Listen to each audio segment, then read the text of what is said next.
Emmanuel Macron vient de s'exprimer. Guerre en Ukraine, déploie de troupes en Ukraine, réponse à l'Occident. Je vous laisse écouter. Troupes en Ukraine la semaine dernière et il a lancé un appel aux alliés. Nous abordons à coup sûr un moment de notre Europe où il conviendra de ne pas être lâche. On ne veut jamais voir les drames qui viennent. On ne veut jamais voir ce qui se joue. Et je crois que nos deux pays ont conscience de ce qui est à l'œuvre en Europe.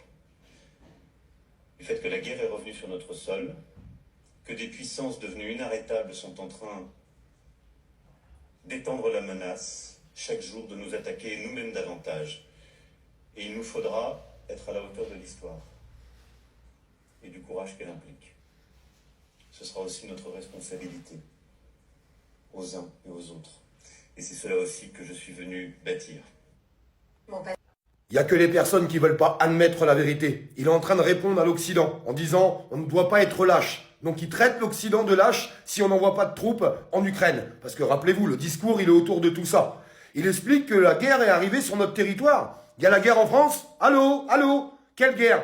Est-ce qu'il y a la guerre en France? Je vous pose la question les amis. Même les gens qui m'aiment pas, je m'en fous. Vous voulez la guerre? Il est en train de nous envoyer dans la guerre. Et je sais que les personnes les plus sensées n'arrête pas de répéter depuis des semaines, depuis des mois et des années, mais non, quand même, il est pas assez fou pour faire ça. Eh bien si, à partir du moment qu'Emmanuel Macron a dit « la Russie ne gagnera pas cette guerre », c'était inévitable, inévitable.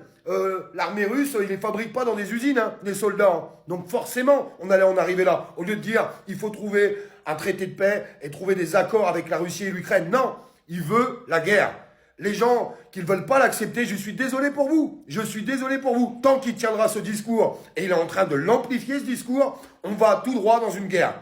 On va tout droit dans une guerre. Alors il va être temps de se lever et de porter notre voix pour dire non, non à cette guerre. Faire voir, nous tous, citoyens, avec nos différences, peu importe les clivages, on n'en a strictement rien à faire. Moi je veux pas de guerre pour mes enfants.